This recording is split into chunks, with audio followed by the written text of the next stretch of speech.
doy la bienvenida. Hoy es domingo de la 10ª semana del tiempo ordinario. En este año hacemos lecturas dominicales a partir del leccionario del ciclo B. Le invito a disponer su oído, la mente, también el corazón, para escuchar el evangelio que se proclamará en este domingo. Le proclamo la buena noticia de nuestro Señor Jesucristo, según San Marcos, capítulo 3, versículos desde el 20 hasta el 35. Jesús regresó a la casa y de nuevo se juntó tanta gente que ni siquiera podía comer. Cuando sus parientes se enteraron, salieron para llevárselo porque decían: es un exaltado. Los escribas que habían venido de Jerusalén decían: está poseído por Beelzebul y expulsa a los demonios por el poder del príncipe de los demonios. Jesús los llamó y por medio de comparaciones les explicó: ¿cómo Satanás va a expulsar a Satanás? Un reino donde hay luchas internas no puede subsistir, y una familia dividida tampoco puede subsistir. Por lo tanto, si Satanás se dividió, levantándose contra sí mismo, ya no puede subsistir, sino que ha llegado a su fin. Pero nadie puede entrar en la casa de un hombre fuerte y saquear sus bienes si primero no lo ata. Solo así podrá saquear la casa. Les aseguro que todo será perdonado a los hombres, todos los pecados y cualquier blasfemia que profieran.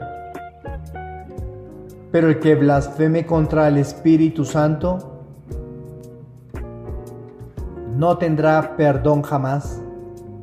Es culpable de pecado para siempre. Jesús dijo esto porque ellos decían: está poseído por un espíritu impuro. Entonces llegaron su madre y sus hermanos y, quedándose afuera, lo mandaron llamar. La multitud estaba sentada alrededor de Jesús y le dijeron: tu madre y tus hermanos te buscan ahí afuera. Él respondió: ¿quién es mi madre y quiénes son mis hermanos? Y dirigiendo su mirada sobre los que estaban sentados alrededor de él, dijo: estos son mi madre y mis hermanos, porque el que hace la voluntad de Dios, ese es mi hermano, mi hermana y mi madre. Palabra del Señor. Nuestra reflexión para el día de hoy.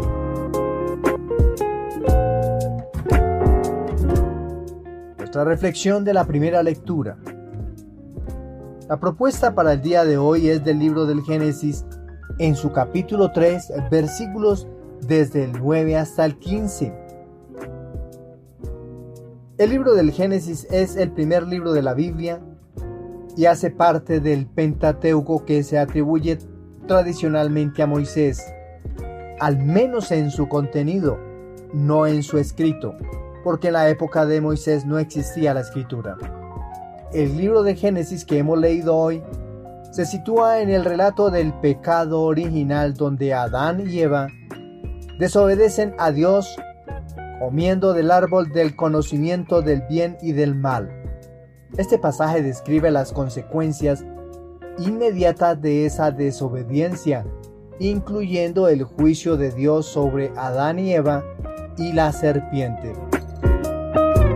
Supongo que este relato que nos propone la liturgia de hoy es para que haga la analogía con el trasfondo que contiene la proclamación del Evangelio del día de hoy. Vamos a profundizar en el texto que hemos proclamado en el día de hoy. Versículo 9. Dice el texto: el Señor Dios llamó al hombre y le dijo: ¿dónde estás? Dios busca a Adán, quien se ha escondido por vergüenza y miedo. La pregunta de Dios no es por falta de conocimiento, sino por una invitación a la confesión y al reconocimiento de su pecado. Versículos del 10 al 11. Él respondió: oí tu voz en el jardín y tuve miedo porque estaba desnudo. Por eso me escondí. Dios le dijo: ¿quién te ha hecho ver que estabas desnudo? ¿Has comido acaso del árbol del cual te prohibí comer? Aquí se muestra la conciencia de Adán de su desnudez, símbolo de la vulnerabilidad y pecado. Dios confronta directamente a Adán, quien intenta excusarse. El autor sagrado nos habla de el jardín del Edén, del jardín. Lo más probable es que sea el jardín desde el que se habló desde el comienzo, el jardín del Edén, que es símbolo del paraíso perdido. Va a representar un estado original de gracia y comunión con Dios que se pierde a causa del pecado. El diccionario bíblico Holman describe el jardín del Edén como un lugar de abundancia y perfecta comunión con Dios, representando el estado ideal antes de la caída. En el relato, en este versículo también veíamos que Adán se dio cuenta que estaba desnudo. La desnudez es símbolo de la inocencia perdida y la vergüenza. Después de pecar, Adán y Eva se dan cuenta de su desnudez, simbolizando su conciencia de pecado y vulnerabilidad. Dios les recrimina y les hace ver que si acaso han comido del árbol que había sido prohibido comer. Este es el árbol del conocimiento del bien y del mal. Es como el árbol tiene un símbolo de libre albedrío y la desobediencia. Representa la elección que Dios da a la humanidad entre obedecer o desobedecer su voluntad. El diccionario bíblico de Easton explica que el árbol de conocimiento representa la capacidad humana de elección moral y la desobediencia resultante es la fuente del pecado original. Versículo 12. El hombre respondió: la mujer que me pusiste a mi lado me dio del árbol y yo comí. Adán desplaza la culpa a Eva e indirectamente a Dios por haberle dado a la mujer. Versículo 13. El Señor Dios dijo a la mujer: ¿qué has hecho? Y la mujer respondió: la serpiente me engañó y comí. Eva también desplaza la culpa, esta vez a la serpiente, manifestando la cadena de responsabilidad. La serpiente posee un símbolo de tentación y el mal. En muchas culturas antiguas las serpientes eran vistas como criaturas astutas y peligrosas, simbología también de sabiduría según la cultura egipcia. En el contexto bíblico, la serpiente es vista como un agente del mal que introduce a la desobediencia. Versículos del 14 al 15. Entonces el Señor Dios dijo a la serpiente: por haber hecho esto, maldita serás entre todos los animales y entre todas las bestias del campo. Te arrastrarás sobre tu vientre y comerás polvo todos los días de tu vida. Pondré enemistad entre ti y la mujer, y entre tu descendencia y su descendencia. Esta te aplastará la cabeza, mientras tú herirás su talón. Dios pronuncia una maldición sobre la serpiente.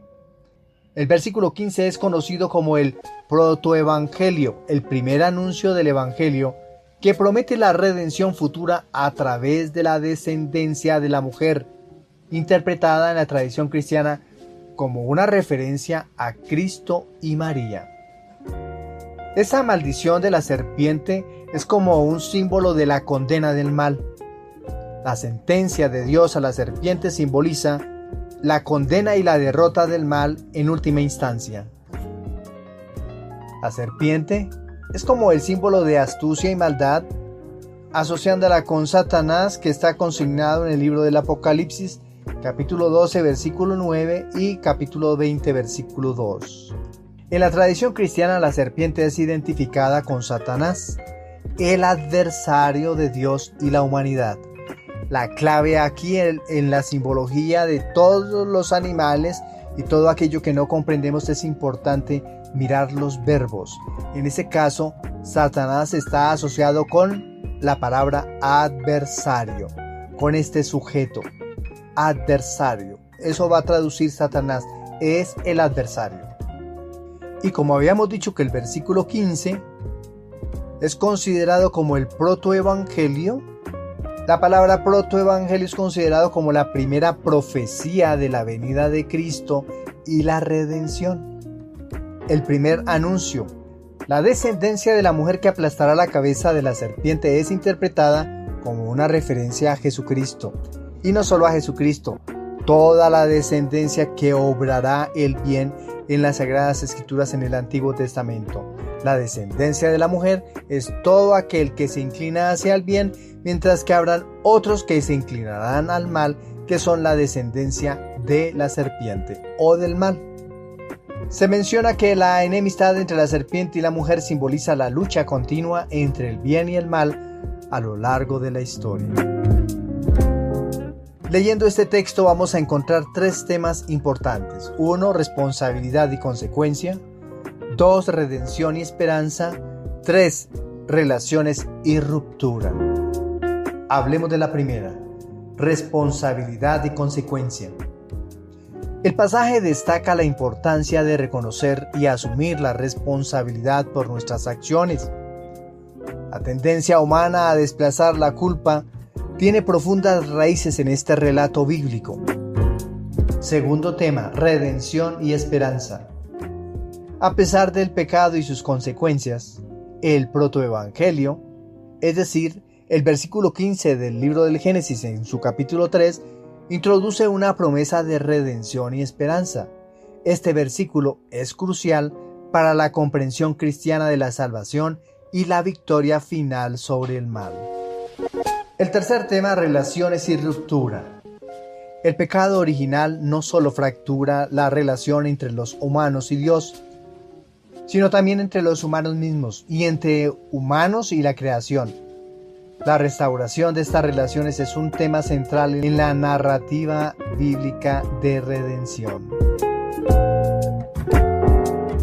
San Ireneo de León, en su obra Contra las herejías, interpretó este texto bíblico, o no este texto, el versículo 15 del capítulo 3 de Génesis, como una referencia a la victoria de Cristo sobre Satanás. Él ve a María como la nueva Eva, cuya obediencia contrasta con la desobediencia de la primera Eva. Igualmente, interpreta la maldición de la serpiente y la promesa de la descendencia como una profecía sobre Cristo y la Virgen María. Para Ireneo, María es la nueva Eva, una obediencia contrastada con la desobediencia de Eva, y Cristo es la descendencia que aplasta la cabeza de la serpiente, simbolizando la derrota definitiva del mal. En el contexto de este domingo, este pasaje nos invita a reflexionar sobre la naturaleza del pecado y la necesidad de la redención. Vamos a estar observando en el transcurso de toda la semana y de todos estos domingos de cómo el pecado afecta la vida del hombre y cómo nosotros como cristianos católicos debemos persuadir el pecado, cómo debemos obrar frente a él para mantener la gracia o, si la hemos perdido, alcanzarla.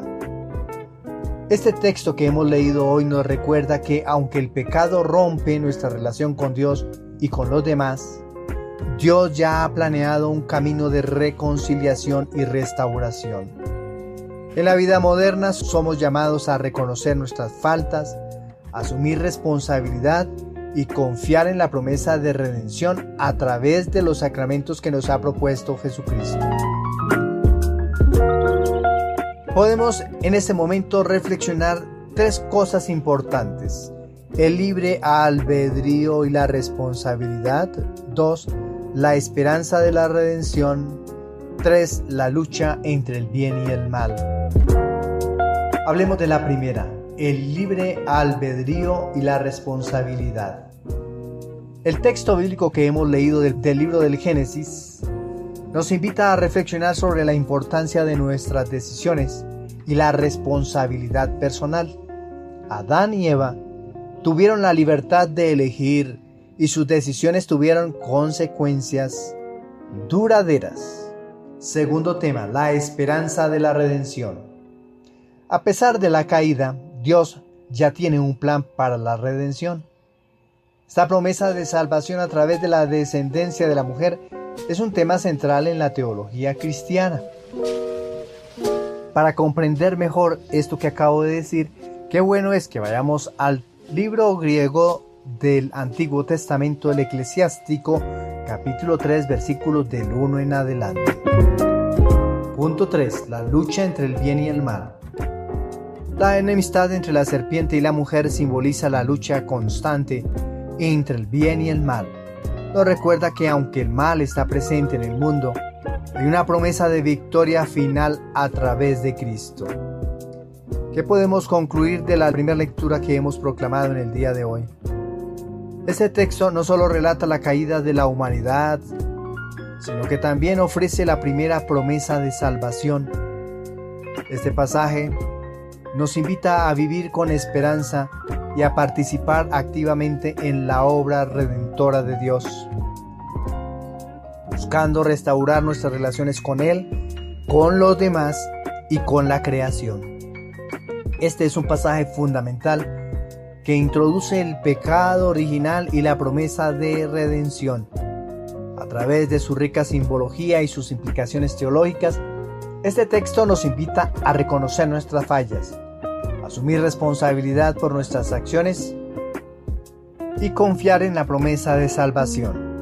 En el contexto de este domingo, este pasaje nos recuerda que aunque vivimos en un mundo afectado por el pecado, Dios ha provisto un camino para la reconciliación y la restauración. Ante esta propuesta que nos ha hecho el Padre Yahvé a nosotros en este domingo, le respondemos con el Salmo 129. Y acompañamos cada uno de los párrafos con esta frase antífona: en el Señor se encuentra la misericordia. El Salmo 129, titulado Confianza en la misericordia de Dios, es un cántico de las subidas, también conocido como de Profundis, por su inicio en latín. Se atribuye tradicionalmente a las peregrinaciones que los israelitas hacían a Jerusalén para fiestas importantes. Este salmo es un lamento penitencial que expresa una profunda angustia y una ferviente esperanza en la misericordia de Dios. El salmo surge del reconocimiento de la necesidad del perdón y la dependencia total de la misericordia divina. En el contexto histórico de Israel, el pueblo frecuentemente experimentaba ciclos de pecado y arrepentimiento, y este salmo refleja la súplica de un corazón arrepentido que clama desde las profundidades del dolor y la desesperación. Profundicemos en sus versículos. Versículos del 1 al 2. Desde lo hondo a ti grito, Señor. Señor, escucha mi voz. Estén tus oídos atentos a la voz de mi súplica. El autor sagrado comienza con un grito de angustia. Desde lo hondo. Una expresión que simboliza un estado de gran sufrimiento o desesperación. Profunda angustia. Es la traducción desde el hebreo minma amakin. La petición es directa y urgente, implorando a Dios que preste atención a su clamor. Versículos del 3 hasta el 4b. Si llevas cuenta de los delitos, Señor, ¿quién podrá resistir? Pero de ti procede el perdón y así infundes respeto. Aquí se reconoce la santidad y justicia de Dios. Si Dios anotara los pecados, y la traducción en hebreo sería si llevas cuenta, tishmor yah, refiriéndose a la contabilización de los pecados, nadie podría soportar su juicio. Sin embargo, se destaca la misericordia divina, indicando que el perdón es un atributo esencial de Dios, lo cual inspira reverencia y temor reverente. En otras palabras sería respeto, o en hebreo yiraj, que se infunde por el perdón de Dios. Versículos del 5 hasta el 6. Mi alma espera en el Señor, espera en su palabra. Mi alma aguarda al Señor más que los centinelas a la aurora. El autor sagrado declara una confianza profunda y expectante en el Señor y en su palabra. La comparación con los centinelas esperando la aurora sugiere una espera vigilante y segura de la liberación y la luz, a pesar de la oscuridad actual. Cuando el autor sagrado hace referencia de espera en su palabra, el autor sagrado utiliza la palabra hebrea devaro, simbolizando la promesa y la esperanza divina. Versículos del 7 hasta el 8. Aguarde Israel al Señor, porque del Señor viene la misericordia, la redención copiosa, y Él redimirá a Israel de todos sus delitos. Finalmente, el Salmo se extiende a toda la comunidad de Israel, llamándola a confiar en la misericordia, utilizando la palabra hebrea Hesed, y la redención, utilizando la palabra hebrea pedut, abundante del Señor, la redención abundante del Señor. Este redentor, es decir, el que viene a liberar y el que viene a salvar, en hebreo sería Goel. Es el redentor que liberará a Israel de todas sus iniquidades, subrayando la esperanza colectiva en la salvación divina. 3 propuestas, 3 temas importantes para reflexionar a partir del Salmo. 1. Confianza en la misericordia de Dios. 2. Espera activa y vigilante. Y por último, la comunidad de fe. Hablemos de la primera. Confianza en la misericordia de Dios. El Salmo 129 nos invita a reconocer nuestras propias limitaciones y pecados y a confiar plenamente en la misericordia de Dios. En tiempos de desesperación podemos clamar desde lo profundo y esperar en su amor redentor. El segundo tema, espera activa y vigilante. La imagen de los centinelas esperando el amanecer nos enseña a mantener una espera activa y confiada en la intervención de Dios, sabiendo que la luz vendrá después de la oscuridad. Y el último tema, la comunidad de fe. La llamada a Israel a confiar en el Señor destaca la importancia de la fe comunitaria. La esperanza y la redención son promesas no solo individuales, sino también colectivas. Este domingo este salmo resuena con el tema de la confianza y la esperanza en medio de las pruebas y tribulaciones de nuestra vida. Al igual que el salmista, tú y yo estamos llamados a esperar en la palabra y la promesa de Dios y a vivir en la esperanza de su misericordia y redención. Concluimos entonces que el Salmo 129 es un poderoso recordatorio de la misericordia de Dios y nuestra necesidad de su perdón. En el contexto de este domingo, este salmo nos alienta a mantener nuestra esperanza y confianza en Yahvé, sabiendo que Él escucha nuestras súplicas y ofrece nuestra redención abundante a aquellos que esperan en su palabra. Nuestra segunda lectura. La segunda lectura del apóstol San Pablo a la comunidad de Corinto. Esta carta fue escrita en un contexto de tensión y desafío. La comunidad cristiana de Corinto, una ciudad cosmopolita y moralmente compleja de la antigua Grecia, enfrentaba divisiones internas y cuestionamientos sobre la autoridad apostólica de Pablo. En respuesta, Pablo escribe esta carta alrededor del año entre 55 y 57 después de Cristo en Macedonia y Acaya, abordando temas de sufrimiento, reconciliación y su auténtica vida cristiana. En el texto que hemos proclamado hoy, capítulo 4, y 5, pero a partir del versículo 13 hasta el versículo 1 del capítulo 5, Pablo reflexiona sobre la esperanza y la fe en la resurrección y la vida eterna, alentando a los creyentes a mantener su fe frente a las adversidades. Profundicemos en algunos de los versículos. Invitación para hacer lectura de los textos para una mejor comprensión de nuestra explicación. Versículos del capítulo 4, 13 y 14. Pablo se basa en el espíritu de fe citado en el Salmo 115, versículo 10. Creí, por eso hablé, para explicar que la fe no solo se cree internamente, sino que también se proclama. Él afirma que la misma fe que permitió la resurrección de Jesús es la que promete la resurrección de los creyentes.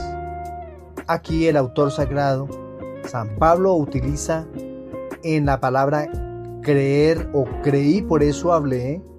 En el versículo 13 dice, conforme a lo que está escrito, creí, por eso hablé. Ese creí, el autor sagrado utiliza la palabra griega pisteuo, creo. Es fundamental esta palabra para entender la base de la proclamación cristiana. Acuérdense, la profesión de fe. Versículo 15 del capítulo 4. Pablo destaca que todo su sufrimiento y trabajo es para el beneficio de los corintios y para la gloria de Dios. La gracia de Dios se multiplica llevando a un aumento en la acción de gracias. La palabra griega que utiliza el autor sagrado refleja el valor inmerecido de Dios que se extiende a los demás. Caris. Versículo del 16 al 18. Pablo contrasta el deterioro físico, nuestro hombre interior, con una renovación espiritual interna diaria. La momentánea y ligera tribulación se compara con el eterno peso de gloria. Pablo está exhortando a fijar la vista en las cosas eternas y no en las temporales. Cuando el autor sagrado utiliza la palabra gloria, del 16 al 18, en el versículo 17 dice, porque nuestra momentánea y ligera tribulación produce un eterno peso de gloria. Esa palabra gloria que utiliza el autor sagrado es doxa, gloria, que refleja la majestad divina que esperan los fieles. Versículo 1 del capítulo 5. Pablo utiliza la metáfora de la tienda de campaña para describir el cuerpo humano temporal, contrastándolo con la morada eterna en los cielos hecha por Dios. La palabra que utiliza aquí el autor sagrado cuando habla de la casa o la morada es oikia. Simboliza la estabilidad y permanencia del hogar celestial en contraste con la transitoriedad de la vida terrenal. Sabemos en efecto que si nuestra morada terrestre, esta tienda de campaña, se deshace, tenemos una morada edificada por Dios, una casa no hecha por manos humanas, eterna en los cielos. 3 temas importantes encontramos en este relato. 1. Fe y proclamación. 2. Perspectiva eterna. Y 3. Renovación interna. Hablemos de la primera, fe y proclamación. La verdadera fe se manifiesta no solo en creencias internas, sino también en la proclamación abierta de esas creencias.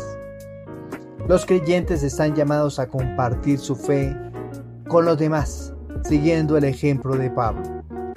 Segundo tema, perspectiva eterna. Las dificultades y sufrimientos presentes son temporales y se desvanecen en comparación con la gloria eterna que espera a los fieles. Esta perspectiva ayuda a mantener la esperanza y la resiliencia en tiempos de prueba. El último tema, renovación interna. Aunque el cuerpo físico se deteriora, el espíritu se renueva diariamente a través de la fe y la comunión con Dios. Esta renovación interior es crucial para la vida cristiana. En este domingo este pasaje resuena con la temática de la perseverancia en la fe y la esperanza en la resurrección y la vida eterna.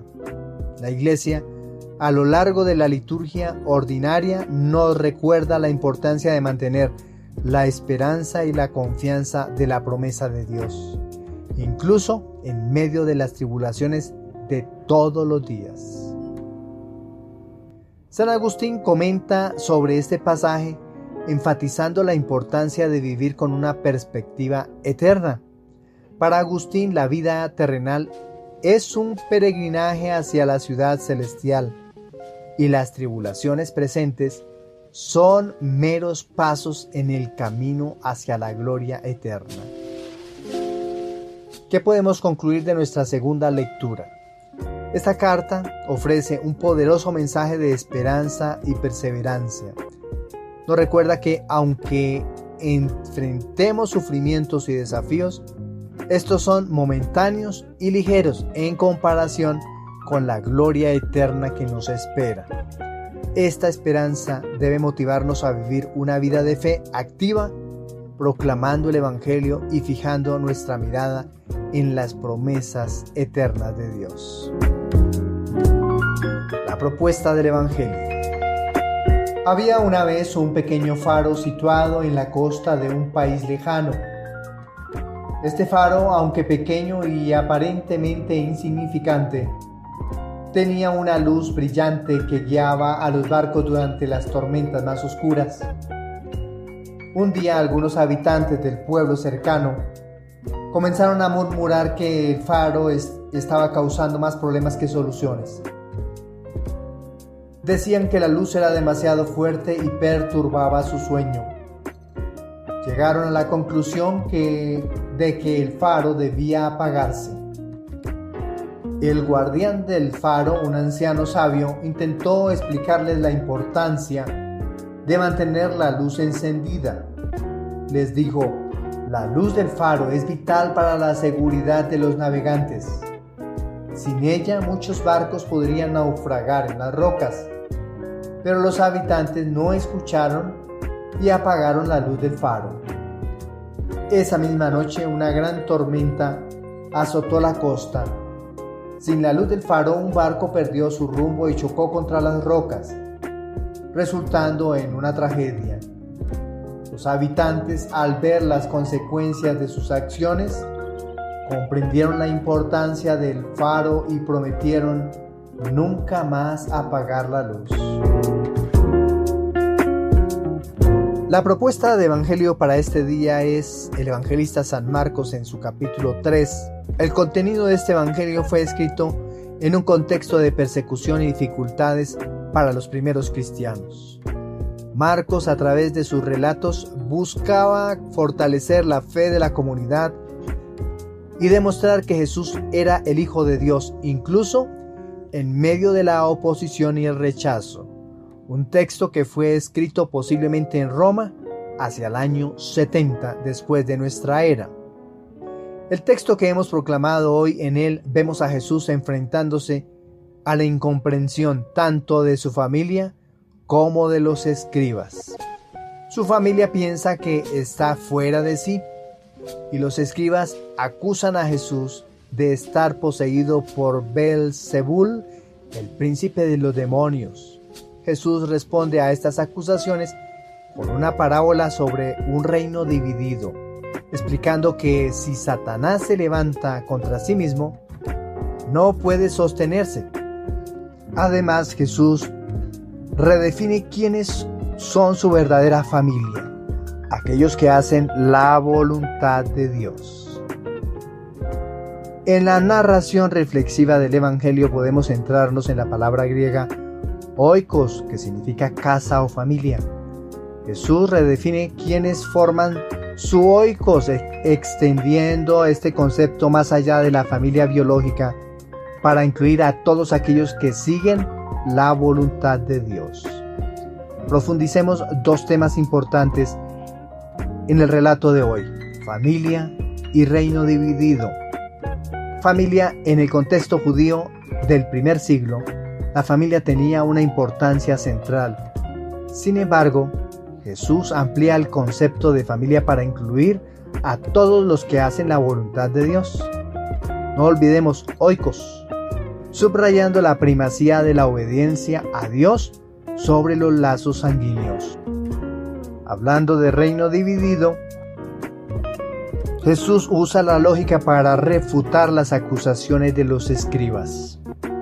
Un reino dividido contra sí mismo no puede sostenerse, lo que implica que sus actos de expulsar demonios no pueden ser obra de Satanás. En la actualidad podemos enfrentar incomprensión y rechazo por nuestras creencias y acciones basadas en la fe. Sin embargo, al igual que el faro de la fábula, nuestra fe y nuestras obras guiadas por la voluntad de Dios pueden ser una luz para los demás, incluso si no todos lo entienden de inmediato. San Agustín en sus escritos resalta la importancia de la verdadera familia de Jesús, que son aquellos que hacen la voluntad de Dios. Él dice: no debemos despreciar a María porque ella es madre de Jesús, según la carne, sino más bien alabarla por haber cumplido la voluntad del Padre, porque de este modo ella es más feliz siendo discípula de Cristo que siendo su madre según la carne. Ahora bien, ¿por qué ella es nuestra madre? Porque Jesús, cuando estaba en la cruz, se la entregó al discípulo que representa a la iglesia, no a San Juan. Jesús se la entregó al discípulo que más amaba al Señor. Quien más ama al Señor debe creer que Jesús le entrega a su madre como nuestra madre. Si alguien considera que ama a Jesús, es el discípulo que Jesús más ama, y por ende a ese discípulo que más ama al Señor, Jesús le entrega a su madre como nuestra madre. Bueno, muchos dirán: no me interesa esa madre. Nosotros nos apreciamos de tener una madre en el cielo que aboga por todos nosotros. Jesús intercede también, pero María ayuda a suplicar por nuestras necesidades. Porque de este modo ella es más feliz siendo discípula de Cristo que siendo su madre según la carne. En la narración reflexiva del Evangelio podemos centrarnos en la palabra griega oikos. Ya sabemos qué significa casa o familia, según redefine quienes forman su oikos, extendiendo este concepto más allá de la familia biológica para incluir a todos aquellos que siguen la voluntad de Dios. ¿Qué concluimos del Evangelio del día de hoy? El texto del evangelista San Marcos en su capítulo 3, versículos desde el 20 hasta el 35, nos desafía a repensar nuestras relaciones y prioridades. Al igual que el faro en la fábula, nuestra luz de fe y obediencia a Dios debe permanecer encendida, guiando y protegiendo a los demás. Aunque podamos enfrentar malentendidos y oposición, nuestra verdadera familia es aquella que hace la voluntad de Dios, y en esta comunidad encontramos nuestra identidad y propósito más profundos. Hemos llegado al final de esta nuestra reflexión para este domingo. Para todos un feliz día, feliz resto de domingo, feliz comienzo de semana. Que el Señor nos siga colmando de su alegría, de su bendición, y tenemos que seguir profundizando y reflexionando todos nuestros días las Sagradas Escrituras, su palabra, para que se vaya en nosotros encendiendo esa luz que nosotros debemos reflejar para los demás. Ser luz, nunca oscuridad. Bendiciones.